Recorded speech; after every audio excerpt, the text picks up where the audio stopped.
Hello, hello, hello, and welcome. I'm Sheila Balgobin, known as the Dream Decipherer, and this is Dream Your Life, Live Your Dream Live, where we talk about all things dreams. Today we're going to be looking at taking a look back at our dreams from childhood and look at how our childhood dreams can have a massive impact on who we become as adults. So, have you ever wondered how your childhood dreams could actually impact your future career path? Studies have shown over the years that a person's interests and passions that were developed during childhood can play a significant role in determining their career choices.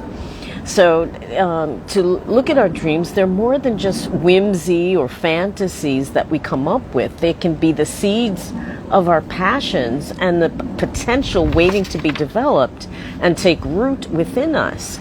So by holding on to those dreams, we shape our identity, overcome obstacles, keep our passions alive, as well as inspire future generations and achieve our goals. Now, dreaming is a natural part of children's lives as they grow and develop. And children as young as 2 or 3 can have vivid dreams. Many preschoolers between 4 and 6-year-olds have frequent dream recall, with occasionally having being subject to really terrifying nightmares. But as children grow up, as we grow up and develop our cognitive and social abilities and adapt to this world around us, our dreams become longer, more complex, and more varied in content. I mean, children's dreams have a tendency to be very basic and simple, which makes sense. And once we hit adolescence, dreaming becomes intensified, and which is a reflection really of the changes that are going on physically as well as emotionally as we're moving into adulthood. But there are numerous examples of children who have followed their childhood dreams to achieve success in their careers. I mean, 2 notable examples are Steven Spielberg, who developed an interest in filmmaking at a very young age, which is, as we well know, has guided his career to stellar success.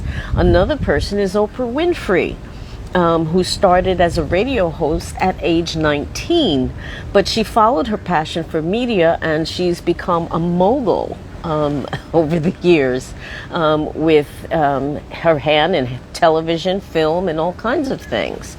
Even books, recommending books on her programs. So research has actually shown that childhood interests can be strong predictors of career choice. I mean, we've heard children say, when I grow up, I want to be a fireman, a lawyer, a doctor, a nurse, or firefighter, whatever the case may be. And a study published in the Journal of Vocational Behavior found that people who were interested in specific activities, such as building things or performing music or helping others, were more likely to choose careers that related to those interests. So those childhood dreams about becoming a doctor or whatever can, in many cases, be the foundation of future careers.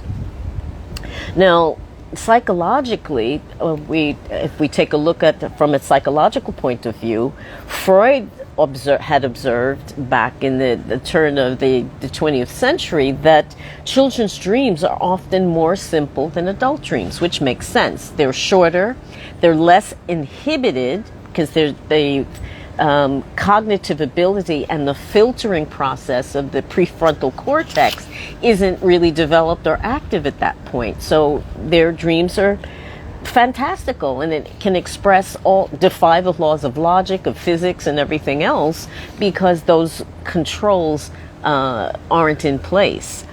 So because of this uncensored quality, Freud viewed children's dreams as being particularly helpful in gaining a deeper understanding of the human mind.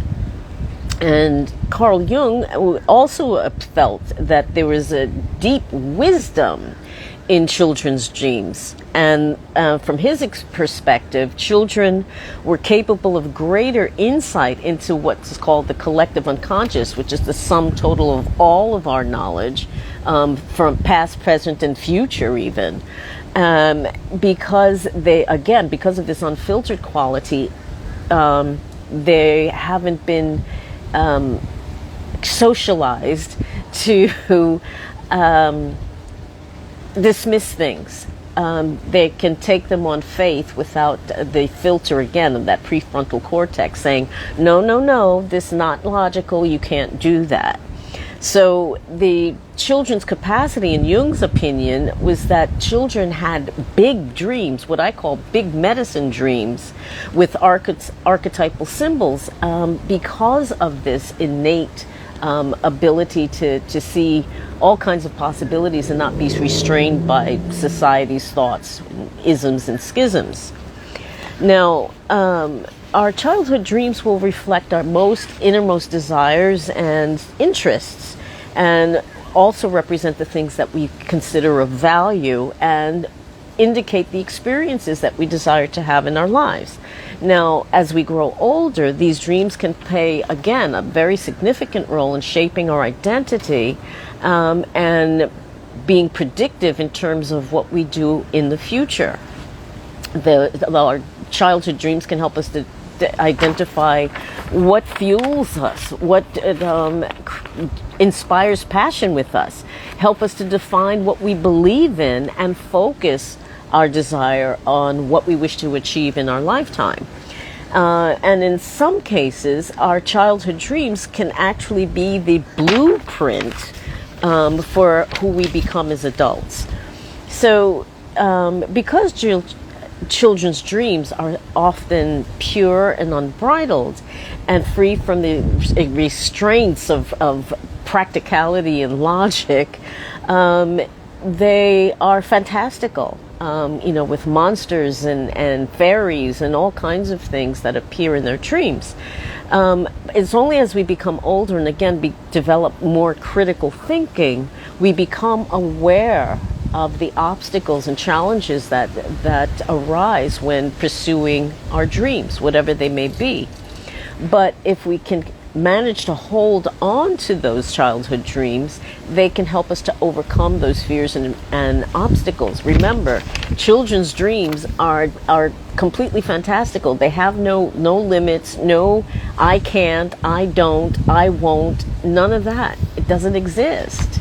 So if we can go back to that attitude of can do, and nothing is impossible, our childhood dreams will remind us of what we truly desire for ourselves and help us to maintain motivation to achieve those goals and dreams, whatever they may be as adults. Now, as adults, we lose that sense of wonder and excitement that comes from pursuing our passions, and we get caught up in the chairs and tables of existence, as I like to call it. We get ground down by work and responsibilities and raising our families, which leaves little time for any kind of creative pursuits. But remembering those childhood dreams, going back to the source of those dreams, can remind us of the joy and passion we had for the things that we love, whatever they may be. Whether it's pursuing perhaps just a hobby or making a real career change, holding on to our childhood dreams can reignite those passions which have gotten smothered by day-to-day life. Now, when it comes to talking to our children about dreams, there's a few things that it would be helpful to remember. Not only to help children realize their dreams, but also to help remind us to hang on to our own dreams. And there are 4 simple things that we can do as adults to be able to encourage our children to not only look at their dreams, but to see where their dreams will lead them as they grow older. So these 4 simple things that we can do is, first of all, is just to listen. Don't try to analyze. Don't try to impose your impressions or thoughts or feelings about what the child has dreamt about, but to listen with respect and to ask open-ended questions. Not just a simple yes or no, but what does that make you feel? How does that make you feel? What does that make you think about? Things like that. I mean, open-ended, to give children a chance to think about and get into their feelings as to what the dream has inspired in them, or has pointed out to them. Now, it's important to show interest in the dream. I mean, and not half listening while you're cooking dinner or whatever the case may be. But also if the child gets to a point where they don't want to talk about it anymore, they just walk off because they've had enough, leave it, drop it. They'll come back to it if it's important enough to them, and they will, most certainly. Again, don't try to interpret the dream or to put your understanding of the dream into the child's head. Try to make it rational. Dreams have their own logic, their own rationality, and trying to fit it into waking reality and rationality usually is not a good idea. I'll put it that way.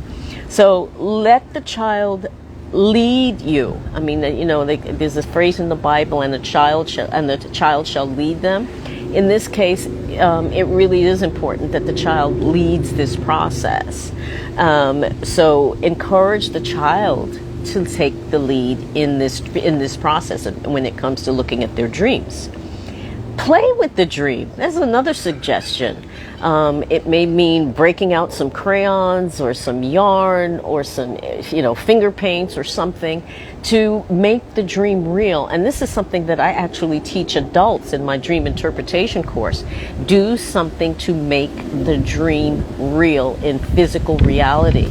To give you an example of what I mean, some years ago, I had a dream about around the time of my birthday, which is near Christmas, and I dreamt about a huge, beautiful Scotch pine tree, and it smelled delicious in my dream. I could smell it, yes. And there were presents there that were for my siblings, but there was one present that was unmarked, and I didn't know who it belonged to. And I before I could open the box and find out who the gift belonged to, I woke up. But I came to understand that the gift, that unnamed gift, that unmarked gift, was actually a call for me to use my gift. And to remind me of that, and I still have it till today, I created a little box with a gift with a big bow around it, gift wrapped, and I look at that every day to remind myself that my dream told me to share my gift. And that's what I mean about making it real and grounding it into physical reality, by doing something physical to remind us of the dream and what its import. Now, the final thing that we can do as adults is to suggest to the child what other possible scenarios there may be for future dreams. For example, to ask the child, if you were to have that dream again, would you do anything differently? And if you were to do anything differently, why would you do it differently? So, I mean, again, open-ended questions, asking the child to extrapolate, to use their imagination to be able to, again, further ground that dream in everyday reality. Adults can do this as well. It's a technique that developed by Carl Jung that's called active imagination, where you re-enter a dream while you're awake. And interact with the characters and whatnot that appeared in the dream.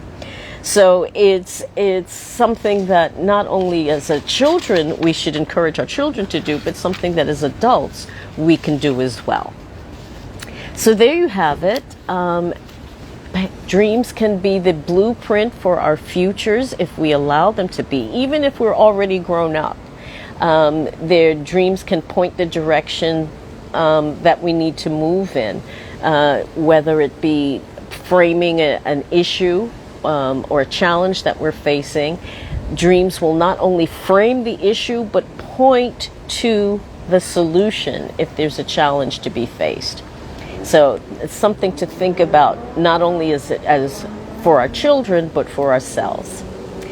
Thank you so much for watching and listening. I hope that gave you some food for thought.